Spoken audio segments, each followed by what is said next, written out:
June 18, 1944. 12 days after D-Day. A German reconnaissance pilot flies over the French countryside near Normandy, camera clicking away, documenting American positions for intelligence officers back in Berlin.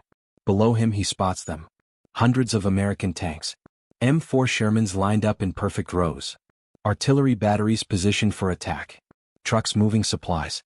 An entire armored division, maybe 15,000 troops, preparing for a major offensive. He radios back immediately. Massive American force. Grid coordinates 49.2 north, 0.4 west. 2 divisions minimum. Armor and infantry. Heavily fortified. German commanders scramble. They pull units from Cannes. Redirect panzer divisions. Prepare defenses against this enormous threat. There's just one problem. Those tanks? Rubber. Filled with air. 93 pounds each, light enough for 2 men to carry. The artillery? Painted canvas stretched over wooden frames. The trucks. Inflatable props that deflate if you poke them with a stick. And that armored division of 15,000 men? Actually 1,100 soldiers. Artists. Designers. Sound engineers. Not a single real tank among them. Welcome to the Ghost Army. The most creative military unit in American history. The first mobile, multimedia tactical deception unit ever created. And the secret weapon that helped win World War II by lying better than anyone thought possible. Their story was classified for 50 years. You're about to find out why. Roll the clock back to 1942. Britain is barely hanging on. The Soviet Union is bleeding out on the Eastern Front. And America? Fresh into the war, undertrained, and facing German forces that have been perfecting warfare for 3 years. The math is brutal. Germany has tank divisions that have crushed Poland, France, and half of Russia. The Luftwaffe controls European skies. And every single American offensive, when it finally comes, will be attacking fortified positions defended by battle-hardened troops. Traditional military strategy says you need numerical superiority. At least 3-1 for attacking. Sometimes 5-1 against dug-in defenders. But America can't produce troops that fast. Can't train them that quickly. Can't ship them across the Atlantic in time.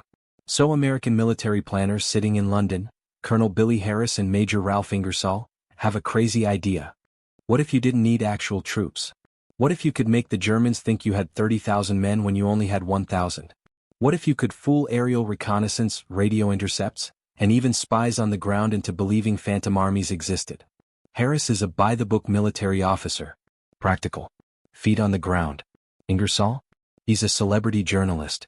Managing editor of The New Yorker. Publisher of Fortune magazine. A guy who thinks in headlines and dramatic narratives. Together they're the perfect team. The wild idea guy and the how do we make this work guy. They pitch it to the top brass. Give us artists. Give us sound engineers. Give us creative minds who understand illusion and theater. We'll create fake armies so convincing that German intelligence will waste resources preparing for attacks that don't exist. The response? You're insane. But desperate times call for insane measures. Britain had already proven the concept worked. In North Africa they'd fooled Rommel, the Desert Fox himself, with Operation Bertram. Fake tanks made of wood. Dummy supplies. False radio traffic. And it worked. The British attacked from a completely different direction than Germans expected, winning the Battle of El Alamein. So on January 20, 1944, the U.S. Army activates the 23rd Headquarters Special Troops. Officially. Quietly. With almost no publicity. Their mission. Impersonate entire divisions. Create traveling road shows of deception. Be a theater company where the audience is German intelligence and the stage is the battlefield of Europe. Their nickname? The Ghost Army. Now here's where it gets wild. The Army doesn't want typical soldiers for this unit. They want creative minds. Artists. Designers. People who think outside the box. People who can problem solve with imagination instead of firepower. So they put out recruitment calls. Vague. Mysterious. Special assignment. Non-combat. Requires artistic ability. Bernie Bluestein is 19 years old, studying art in Cleveland. He sees the notice on the bulletin board. Sounds safer than infantry. He signs up. Doesn't realize he'll spend the next year and a half within earshot of German artillery, inflating fake tanks while shells explode around him. Bill Blass is working in fashion design. After the war, he'll become one of America's most famous designers. For now, he's inflating rubber trucks and painting fake unit insignias.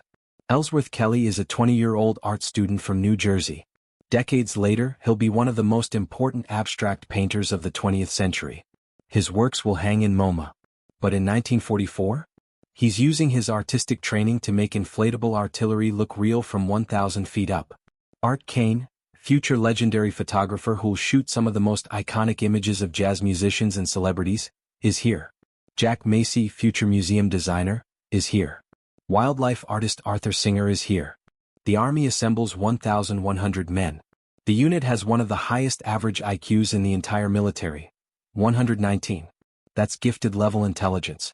These aren't grunts. These are thinkers, creators, actors. And they're split into 4 specialized units. The 603rd Camouflage Engineers handle visual deception. They're artists, set designers, and engineers who'll build fake tanks, trucks, planes, and entire military installations. The 3132nd Signal Service Company creates sonic deception. They've got recordings of tank movements, construction noises, troop conversations, all played through speakers loud enough to be heard 15 miles away. The 244th Signal Company does radio deception. They'll fake radio traffic, mimic the communication patterns of real units, even copy individual radio operators' unique transmission styles. The 406th Engineer Combat Company provides real security. Because here's the thing, the Ghost Army operates close to front lines. Sometimes within 300 yards of German positions. If the enemy figures out it's all fake, they're dead. All of them. With nothing but .50 caliber machine guns for defense. But before they can fool the Germans, they need equipment. And that's where American ingenuity goes into overdrive.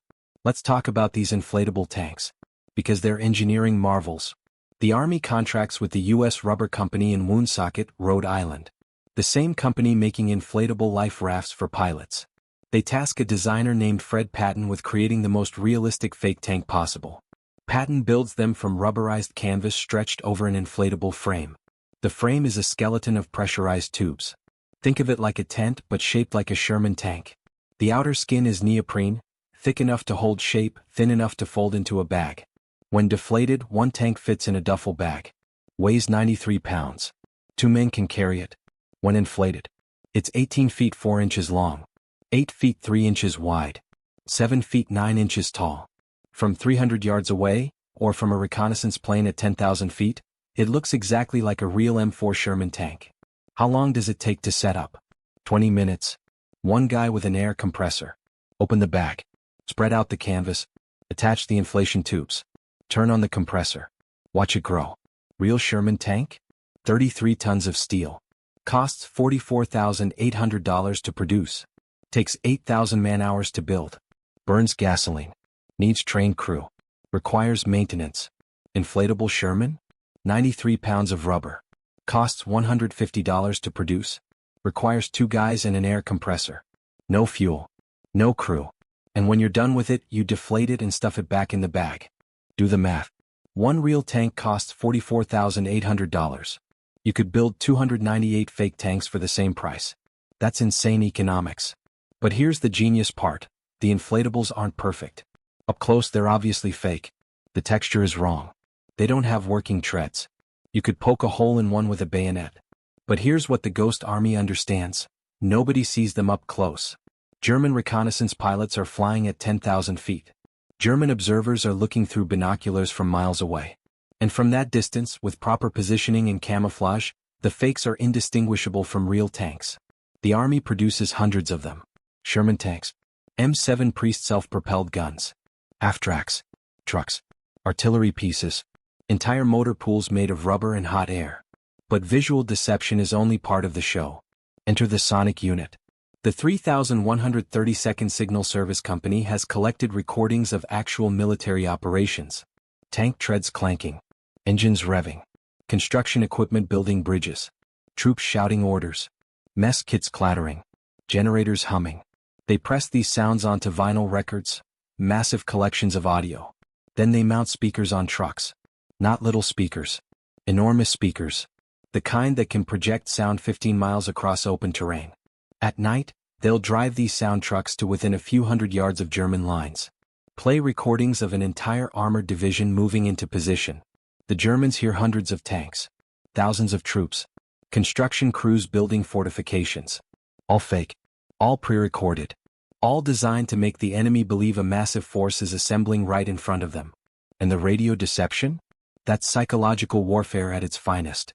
The 244th Signal Company studies how real military units communicate. Every unit has a radio signature, a pattern, how often they transmit, what time of day, what frequencies. Even individual radio operators have unique transmission styles. Their fist, the rhythm and timing of their Morse code. The 244th can fake all of it. They'll impersonate a tank division's radio traffic.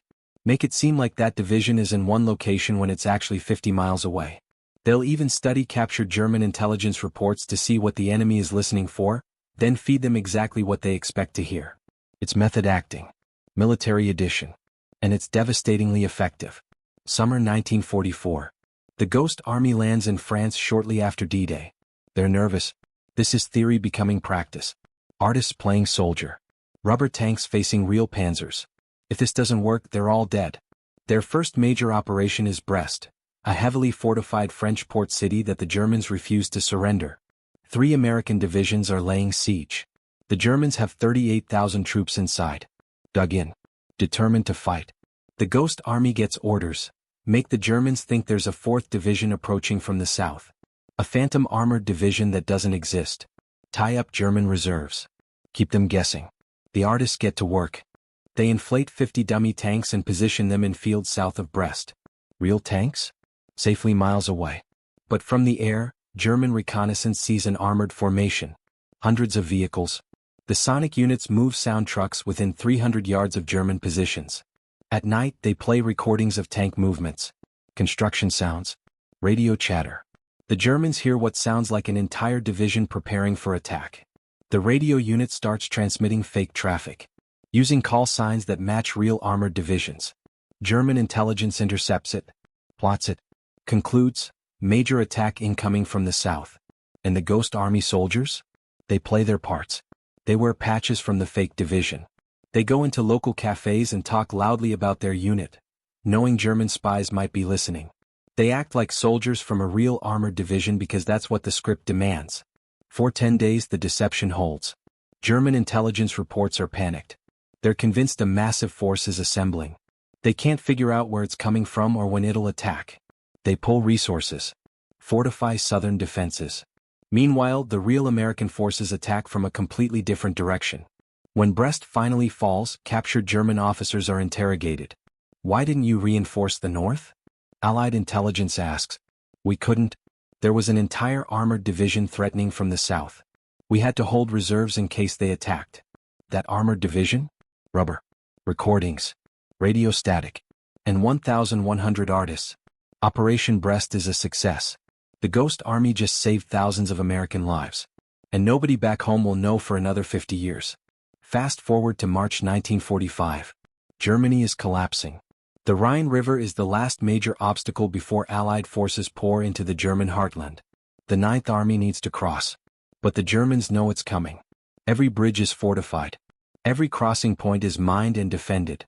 So the Allies hatch the biggest deception of the war, Operation Viersen. The plan? Make the Germans think the Ninth Army will cross the Rhine at Viersen, 10 miles south of the actual crossing point. Pull German forces to the wrong location. Then hit them where they're weak. The Ghost Army gets the call. This is it. Their masterpiece. Everything they've learned in 20 previous operations comes together for one massive performance. They're told to impersonate 2 entire divisions. That's 40,000 troops. With 1,100 men. And make it believable enough that German intelligence commits reserves to defend against a phantom army. The artists inflate more than 600 dummy vehicles. Tanks. Trucks. Artillery. Supply convoys. They arrange them in formations that match real military doctrine. Spacing correct. Organization perfect. Camouflage just imperfect enough that German aerial reconnaissance can spot them. The sonic unit deploys multiple sound trucks. For 3 consecutive nights, they play recordings of troops building pontoon bridges. Construction equipment. Soldiers preparing for river crossings. The sounds carry for miles. Germans in defensive positions across the Rhine hear Americans preparing for a massive assault. At Viersen, the radio unit goes into overdrive. They create an entire phantom headquarters. Multiple battalions. All coordinating a river crossing. They transmit constantly. German intelligence intercepts every broadcast, plots every unit position, concludes, major offensive at Viersen, massive force, hundreds of boats, thousands of troops. And the Ghost Army soldiers? They do something incredibly ballsy. They set up fake headquarters and staff them with officers pretending to be colonels and generals. They hang out in local villages, loud and obvious, letting information leak to potential German informants. For 5 days the show runs. The Germans buy it completely. They shift forces south to Viersen, set up defenses, prepare for the assault. Then, on March 23, 1945, the real Ninth Army crosses the Rhine 10 miles north. At Wesel, where German defenses are thin, understaffed, unprepared. The operation is a massive success. The Ninth Army establishes a bridgehead with minimal resistance. They pour into Germany. The war in Europe will end 6 weeks later. And the Ghost Army? They deflate their rubber tanks, pack up their sound equipment and vanish. Ghosts in the night. Post-war analysis estimates Operation Viersen alone saved between 10,000 and 15,000 American lives. Because German forces were in the wrong place at the wrong time. Fooled by rubber and recordings and radio static. Now here's the part the heroic narratives always skip. The Ghost Army operated close to the front lines. Really close. Sometimes within 300 yards of German positions. And they were lightly armed. No artillery. No tanks. Just .50 caliber machine guns and their wits. If the Germans ever figured out what they were facing, if a patrol stumbled onto an inflatable tank or captured a Ghost Army soldier, the response would have been brutal. Not prisoners of war. Execution. Because the Ghost Army violated one of the unwritten rules of warfare. They were deliberately deceiving the enemy on the battlefield. That's espionage. That's not protected by Geneva Conventions. Every operation carried that risk. Set up at night. Hope the Germans don't send patrols. Hope aerial reconnaissance doesn't get close enough to see the fake details. Hope nobody pokes a tank with a bayonet and realizes it's full of air. Several times the Ghost Army came within seconds of being discovered. German artillery once landed 50 yards from inflatable tanks. Shrapnel punctured several. The soldiers watched them deflate slowly, praying the Germans didn't notice the rubber collapsing. They didn't. But it was close. And there's something else the official histories don't emphasize, the psychological toll. These men were artists, creative people. They'd been trained to create beauty, not deception. To build up, not tear down. But here they are, using their talents to mislead enemy soldiers who would die because of the illusions they created. Some struggled with that. After the war, several Ghost Army veterans never spoke about their service. Too complicated. Too morally ambiguous. They'd saved American lives by deceiving Germans into making tactical mistakes. Was that heroic? Or was it just sophisticated lying? The Army classified everything. Made them sign oaths. For 50 years they couldn't tell their families what they'd done. Their children grew up thinking Dad was a supply clerk or a courier. Never knowing he'd helped win the war with inflatable tanks and sound effects. It wasn't until 1996, 5 decades after the war ended, that the Ghost Army story was declassified. By then many veterans had died. Their wives and children finally learned the truth, reading it in declassified documents rather than hearing it from the men themselves. Let's talk about what happened after. Because the Ghost Army's influence reaches far beyond World War II. The unit was deactivated on September 15, 1945, shortly after Japan surrendered. Their equipment, hundreds of inflatable tanks, sound trucks, radio gear, was packed up. Some went to training facilities where the Army created aggressor forces to simulate enemy units. Some was destroyed. None of it stayed secret. The men went home. Back to civilian life. Back to art schools and advertising agencies and design studios. And they changed American culture. Bill Blass became one of the most influential fashion designers of the 20th century. His military experience, understanding deception, presentation, and visual impact, informed his design philosophy. He dressed first ladies. Won 8 Coty Awards. Built a fashion empire. Ellsworth Kelly returned to art school and eventually became one of the giants of abstract art. His paintings hang in major museums worldwide. His work influenced generations of artists. And yeah, part of his artistic training involved painting fake tank treads in French fields. Art Kane became one of the most famous photographers in America.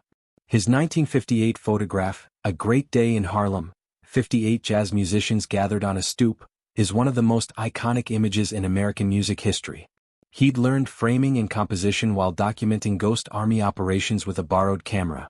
Arthur Singer became one of America's most respected wildlife artists. His bird illustrations appeared in National Geographic and the Audubon Society guides. These artists went on to shape American visual culture, fashion, fine art, photography, illustration, all influenced by men who'd spent their youth creating military illusions in war-torn Europe.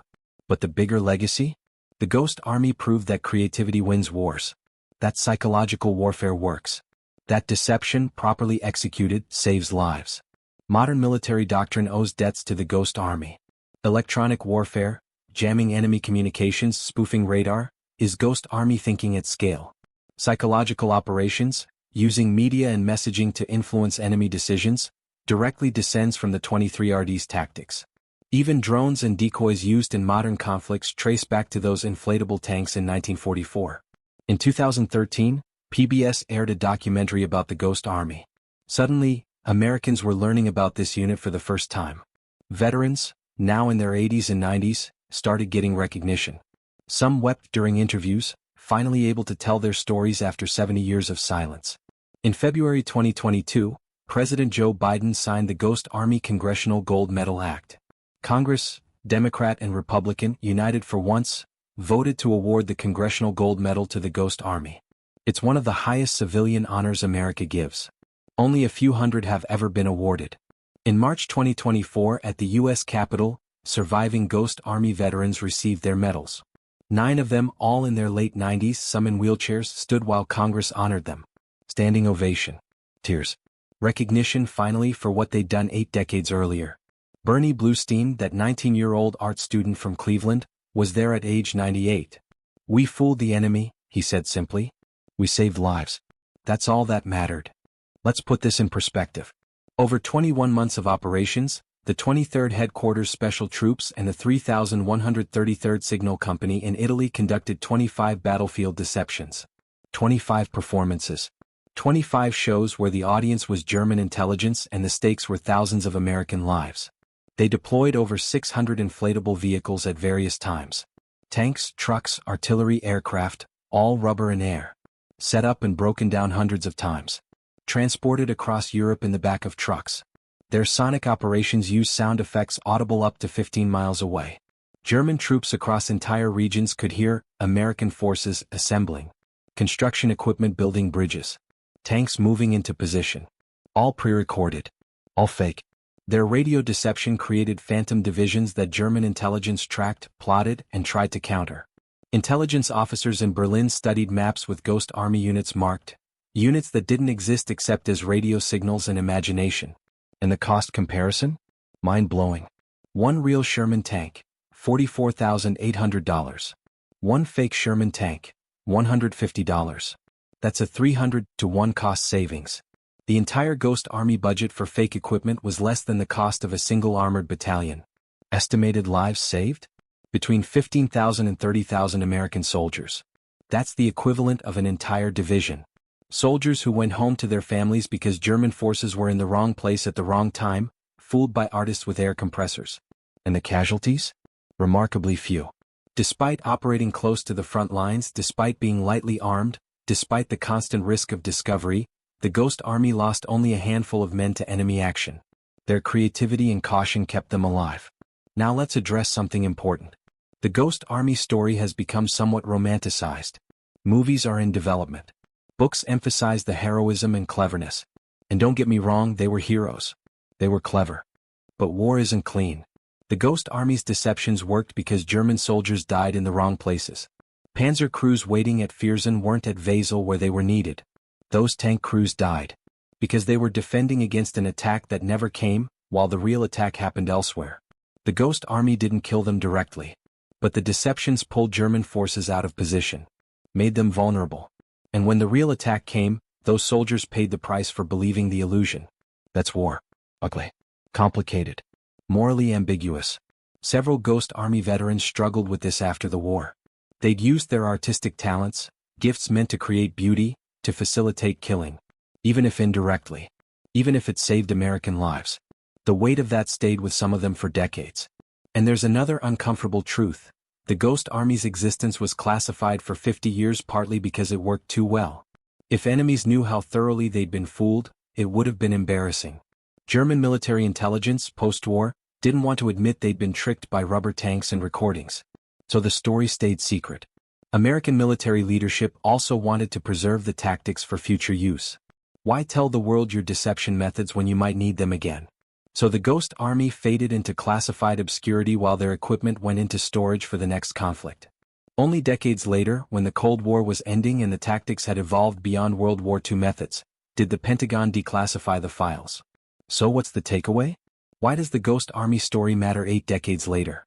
Because they proved that warfare isn't just about firepower. It's about information, about perception, about making your enemy believe something that isn't true so thoroughly that they act on it. In World War II, that meant inflatable tanks and sound effects. Today it's cyber warfare, deepfakes, misinformation, electronic jamming, spoof GPS signals. The methods change, but the principle remains: make the enemy see what you want them to see.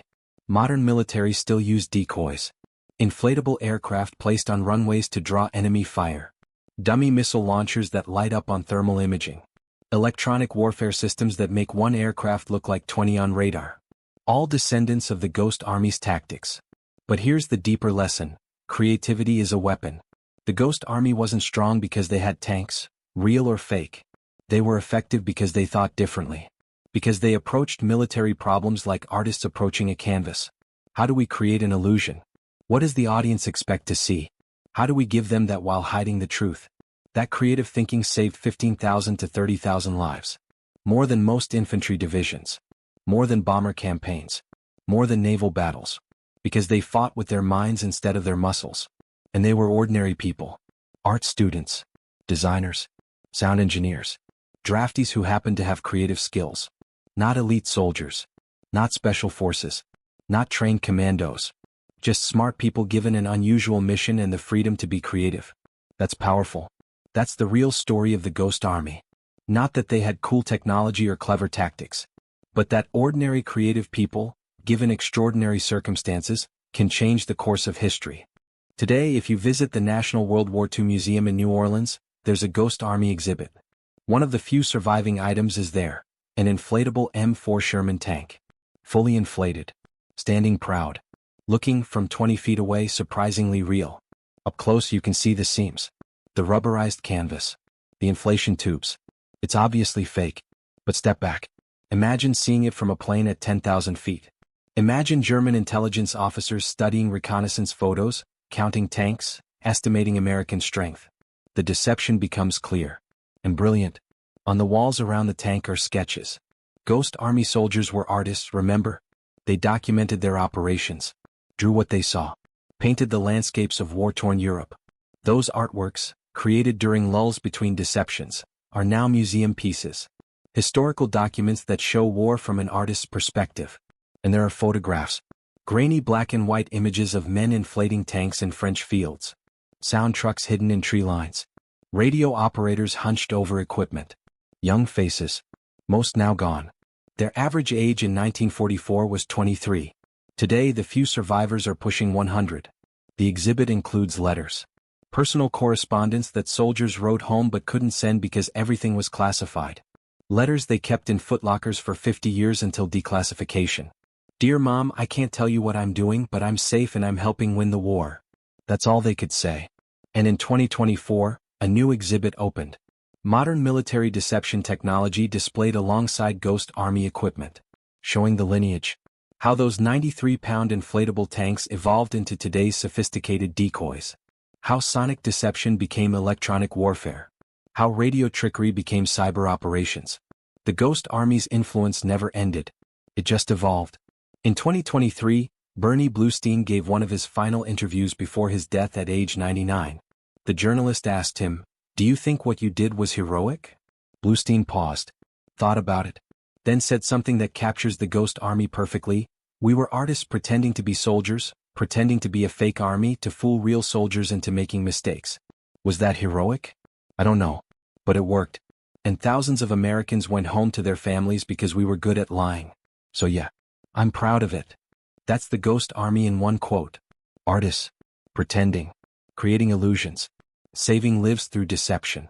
They weren't the strongest unit. They weren't the bravest. They weren't the most elite. But they were the most creative. And in war, creativity can be deadlier than any weapon. From June 1944 to May 1945, 1,100 men armed with rubber tanks, sound effects, and imaginations outfought German intelligence. They created phantom armies that pulled enemy forces out of position. They staged performances where the reviews were measured in lives saved. And for 50 years nobody knew. The artists went back to art schools. The sound engineers returned to studios. The radio operators became civilians. And the secret stayed buried in classified files. Until 1996. When the world finally learned that one of the most successful military units in World War II never fired a shot in anger. Never destroyed a single enemy position. Never engaged in direct combat. They just convinced the Germans to be in the wrong place at the wrong time. And that was enough to help win a war. Some armies conquer with firepower. The Ghost Army conquered with creativity. Some units are remembered for battles won.